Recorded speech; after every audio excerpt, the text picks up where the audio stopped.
क्या आपने कभी सोचा है, क्या पति पत्नी के बीच गुपचुप तरीके से रिकॉर्ड की गई फोन कॉल को कोर्ट में सबूत के तौर पर इस्तेमाल किया जा सकता है? भारत के सुप्रीम कोर्ट ने अभी अभी एक बड़ा जवाब दिया है। मैं आपको विभोर गर्ग बनाम नेहा मामले में लेकर चलता हूँ। इसमें विभोर ने अपनी पत्नी की फोन बातचीत को उसे बताए बिना रिकॉर्ड किया और क्रूरता का दावा करते हुए तलाक के सबूत के तौर पर उन्हें पेश किया। पंजाब और हरियाणा हाई कोर्ट ने इसे यह कहते हुए खारिज कर दिया कि यह उसकी निजता के अधिकार का उल्लंघन है।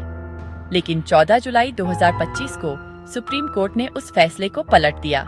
जजों ने कहा, हाँ, भले ही एक पति या पत्नी को रिकॉर्डिंग के बारे में पता न हो, इसे पारिवारिक विवादों में सबूत के तौर पर इस्तेमाल किया जा सकता है।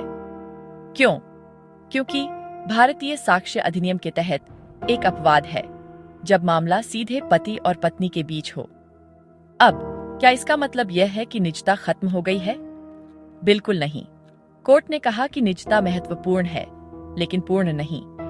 कानूनी लड़ाइयों में निष्पक्ष सुनवाई का अधिकार कभी-कभी निजता से ज्यादा महत्वपूर्ण होता है, खासकर जब सच्चाई उन गुप्त बातचीत में दबी हो और कोई और गवाह न हो।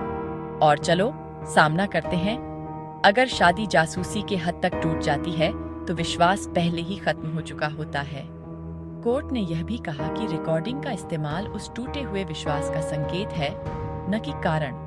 इसका मतलब आपके और मेरे लिए क्या है?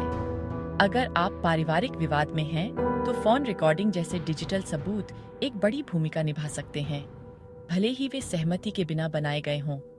अकेले निजता के तर्क उन्हें कोर्ट में इस्तेमाल होने से नहीं रोकेंगे। तो सुप्रीम कोर्ट ने एक नया रास्ता तय किया है। वैवाहिक मामलों में सच्चाई और न्याय के लिए कभी-कभी निजता से आगे देखने की जरूरत हो सकती है, अगर तथ्यों तक पहुंचने का यही एकमात्र तरीका है।